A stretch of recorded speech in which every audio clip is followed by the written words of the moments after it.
dusangire ijambo ry'Imana dusanga mu rwandiko Pawulo yandikiye Abagalatiya, igice ni icya mbere, turaza gusoma dore ku murongo wa 3 tugeze kuri 5. Dusome mu izina rya Yesu Kristo. Ubuntu bube muri mwe n'amahoro biva ku Mana Data wa twese no ku Mwami wacu Yesu Kristo. 4. Witangiye ibyaha byacu ngo aturokore iki gihe kibi ca none nguko Imana Data wa twese yabishatse. 5. Icubahiro kibi cyayo iteka ryose. Amen. Dusubiremo 3. Ubuntu bube muri mwe n'amahoro biva ku Mana Data wa twese no ku Mwami wacu Yesu Kristo. 4. Witangiye ibyaha byacu ngo aturokore iki gihe kibi ca none nguko Imana Data wa twese yabishatse. 5. Icubahiro kibi cyayo iteka ryose. Amen. Twakire neza ijambo ry'Imana. Ubuntu bube muri twe, amahoro ava ku Mana Data wa twese no ku Mwami wacu Yesu Kristo abe muri twe. Imana ishimwe. Amahoro n'ubuntu biva kuri Data wa twese no ku Mwami wacu Yesu Kristo aba ari byo biba muri twebwe, aba ari byo bidutegeka.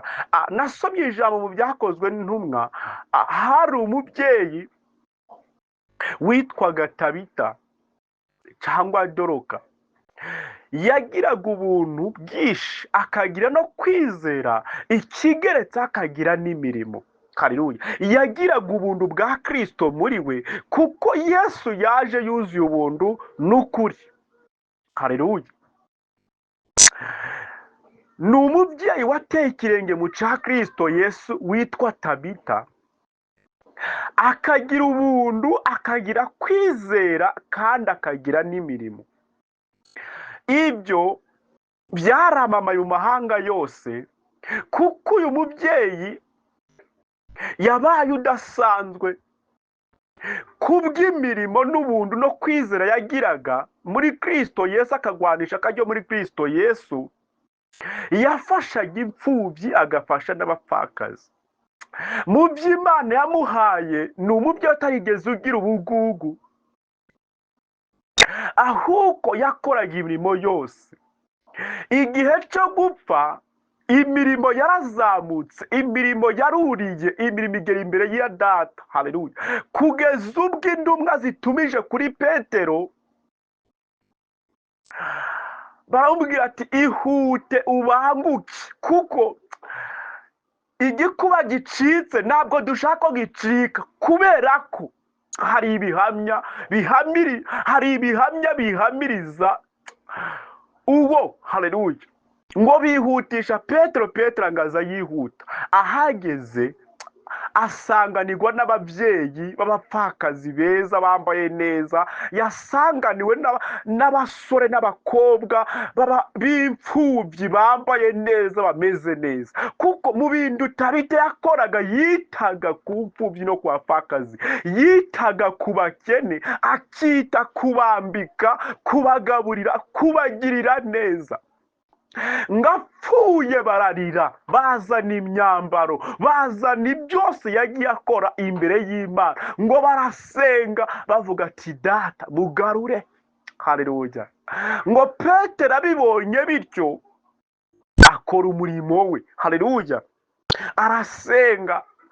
Ngo amaze gusenga, Imana kuko yari muri we, Imana, haleluya, yari kumwe nawe. Kandi koko Yesu yabwiye abigisha, ababwira ngo nimugende mubwirize ubutumwa bwiza. Haleluya.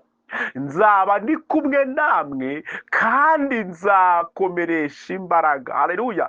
Ubutumwa bwiza ni njye uzabushorera, ni njye uzabukomeza mu matwi y'ababwumva, ni njye uzabushorera mugeze. Haleluya. Bene nda mbaraga twagira Yesu atari kumwe natwe, nda bushobozi twagira Yesu atari mu ruhande rwacu. Yesu aravuga ngo nzaba ndi kumwe namwe. Mbamirije ijambo nababwiye, nzarikomeza kugeza ku mpera y'isi. Mwebwe icyo mwemera gusa ni ukwemera gukora, ni ukwemera gukora uko nabategetse, uko nababwirije, akaba ariko mubwiriza mu mahanga yose. Kandi abazihana, abazizera, bagakizwa nabo ibimenyetso bizagendana nabo nuko nabo bazasengera abarwayi, bazarambika ibiganza ku barwayi, bazarumwa n'inzoka na sikoropiyo ariko ndaco bizabatwara, kuko ndi Uwiteka Imana iri muri bo. Haleluya! Amaraso yanjye nibyo byo kurya byabo, nibyo byo kunywa byabo, umubiri wanjye nibyo kurya byabo. Imana ishimwe. Tabita rero yari amaze kwizera, yari afite uko kwizera, kandi ubuntu bw'Imana buri muri we n'imirimo ihebuje. Imana ishimwe. Petero amaze gusenga, Tabita arahaguruka. Abantu barongera barishima. Iyo ni inkuru yamamaye. Impamvu ni iyihe? Ijambo ratubwiye ngo tugire ubuntu bw'Imana bube muri twebwe, ndetse n'amahoro y'Imana abe muri twebwe, kugira ngo ibyo dukora byose tubikorane urukundo, tubikorane ubuntu, kandi dufite amahoro mu izina rya Yesu Kristo. Ijambo ratubwira ngo kuko Yesu Kristo yatwitangiye. Haleluya! Ijambo ratubwiye ngo ubuntu we muri mwe n'amahoro biva ku Mana Data wa twese no ku Mwami wacu Yesu Kristo, witangiye ibyaha byacu ngo aturokore iki gihe kibi cya none, nguko Imana Data wa twese yabishatse. Kugira ngo Yesu aze mu isi byaturutse mu bushake bw'Imana. Yesu ibyo yakoraga mu isi, imirimo yakoraga byose biri mu bushake bw'Imana. Nasomye mu rwandiko rwandikiye Abaheburayo, harambwira ngo mu bice 10 harambwiye ngo ibitambo by'inga n'intama n'inuma n'ibindi ndi wabishatse, ndi wabishimye, nuko mbera ko nza mu bushake bwawe gukora ibyo Data ashaka. Haleluya! Yesu rero yerekaniwe gukora ibyo Data ashaka. Ubutumwa duhaye nubwo Data ashaka kakaduha, imirimo yakoze niyo Data ashaka kakakora. Haleluya! Yakoraga mu izina rya Data wa twese. Haleluya! Yesu ashimwe. Natwe turafite gukora mu izina ry'Umwami wacu Yesu Kristo. Impamvu y'ubutumwa bwiza tubabwiriza ni ukugira ngo twizere izina rya Yesu Kristo, kuko Imana yashatse ko dukirizwa muri Kristo Yesu, yashatse ko duharirwa ubugingo buhoraho muri Kristo Yesu. Bene Data, Yesu yerekaniwe gukora ibyo Imana ishaka. Natwe turabwirizwa ubutumwa bwiza, turabwirwa ubutumwa bwiza kugira ngo natwe dukore ibyo Kristo Yesu ashaka. Haleluya! Mwuka Wera nawe yerekaniwe gukora ibyo Kristo ashaka, kuko atazavuga kubwe, ahubwo azaba avuga nguko abwirijwe n'Imana. Uwo ni Mwuka Wera, kandi azaba atubwira ibya Kristo Yesu. Imana ishimwe. Bene Data kandi bavandimwe, dukwiriye kwemera ubutumwa bwiza. Yesu yerekaniwe no kudukiza igihe kibi. Iki gihe kibi kiragarutse. Pawulo abigarutseho cyane ko twabibonye muri Mariko. Yesu abivuga ngo murakwiriye kwemera ubutumwa bwiza mu gihe gisa ngiki kibi cy'ubuhenebere kandi cy'ubusambanyi. Mari turengere. Witangiye ibyaha byacu ngo aturokore iki gihe kibi cya none, nguko Imana Data wa twese yabishatse. Bene Data, Yesu yitangiye kugira ngo akurokore. Yesu yitangiye kugira ngo akurokore iki gihe kibi. Ese wewe uri kumwemera ko akurokora? Niho ugeze uri kwemerera Yesu ko yagukiza? Ugeze hehe uri guhinduka? Ugeze hehe uri kwihana ibyaha byawe? Reka ngubwire mukundwa n'Imana uko ijambo ryatubwiye. Haleluya! Mu bice 8, Mariko ibice 8 kuri 35 haratubwiye ngo kuko ushaka kurengera ubugingo bwe azabubura, kandi utita ku bugingo bwe ku bwanjye no kubw'ubutumwa bwiza azabukiza. 36 akatubwira ngo kandi umuntu byamumarira iki gutunga ibintu byose byo munsi niyakwa ubugingo bwe. Imana dutabare kandi tugirire neza. mbese umuntu ibyo mwisi akorera, ibyo mwisi ari gushaka nta bugingo afite, bizamumarira iki niyaka ubugingo bwe? Mwene data, iby'isi uri guharanira, iby'isi biri gutuma wanga Imana, iby'isi biri kuguhugisha umuremyi, bizakumarira iki mu gihe nta Mana ufite mu mutima wawe, mu gihe nta bugingo ufite, mu gihe nta gakiza ufite?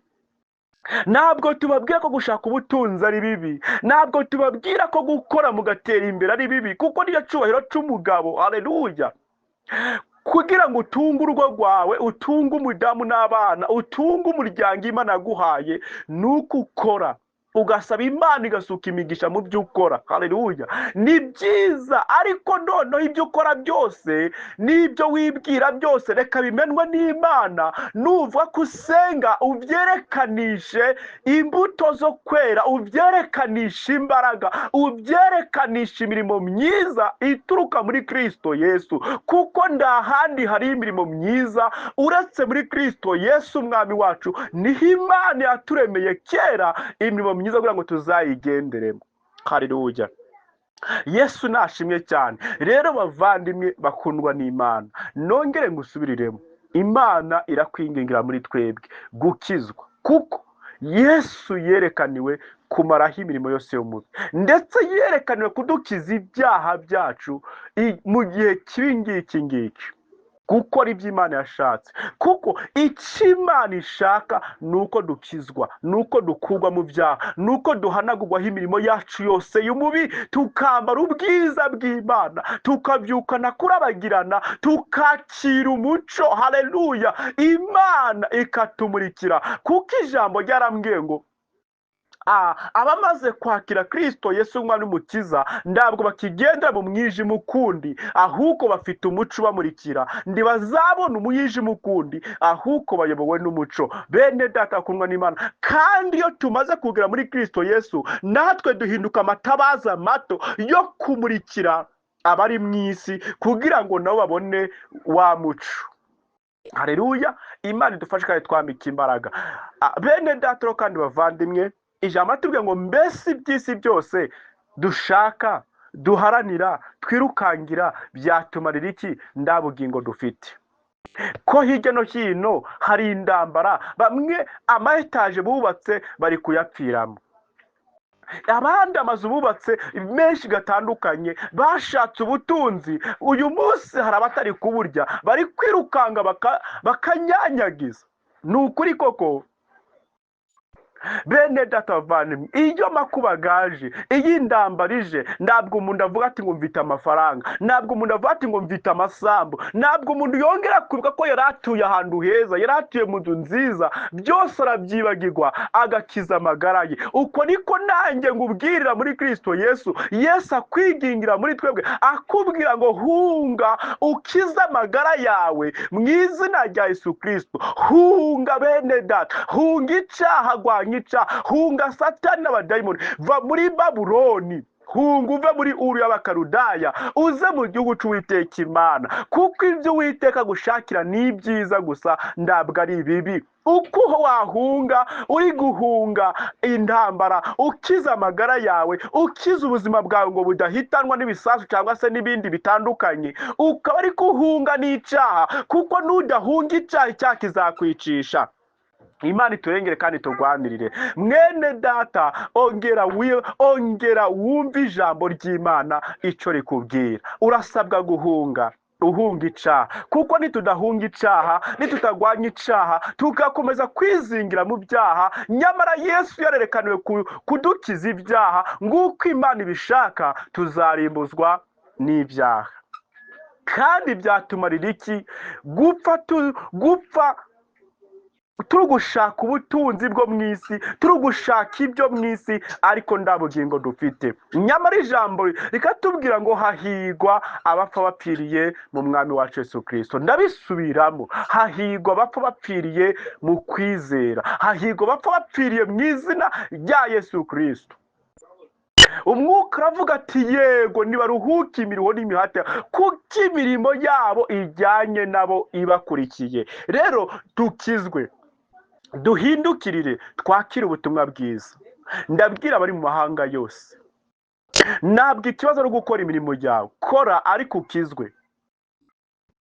Biragora cyane kubera ko iyo mitwaro yawe utaramara kuyiha Yesu, ariko numara kumwemerera gusa Yesu akaba muri wowe, nawe ukaba muri we by'ukuri, ukaba muri Kristo Yesu, ndiwongere kuyoborwa na kamere yawe, nduyoborwe n'umubiri wawe, nduyoborwe n'amarangamutima yawe, ugaharanira kuyoborwa n'imbaraga z'Imana, ugaharanira kuyoborwa n'ijuru, kugengwa naryo, ni ukuri uzabona ko ibyo byoroshe.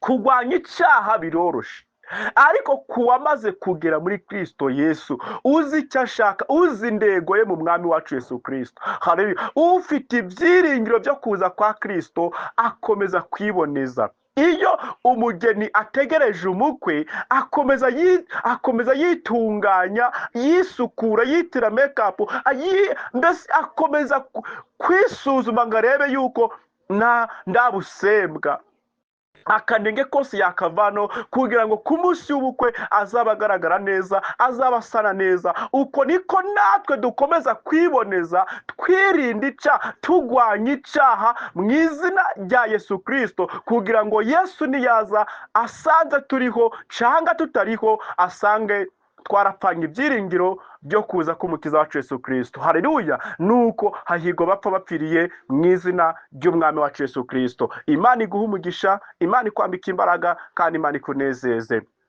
Nuko icubahiro nikibe icy'Imana. Haleluya. Icubahiro nikibe icy'Imana, kibi cyayo iteka ryose. Amen. Icubahiro bene data ni icy'Imana yacu. Twebwe ubuntu n'amahoro bikomeze kurwira mu mitima yacu. Imirimo myiza muri Kristo Yesu dukomeze kuyigenderamo. Kwizera n'ukuri bikomeze kuturanga. Duharanire kuba umwe muri Kristo Yesu. Nituba dufite ibiduhagije, twige kunyurwa nabyo, kandi tudafite ibiduhagije nabwo twige kunyurwa nabyo. Twige kunyurwa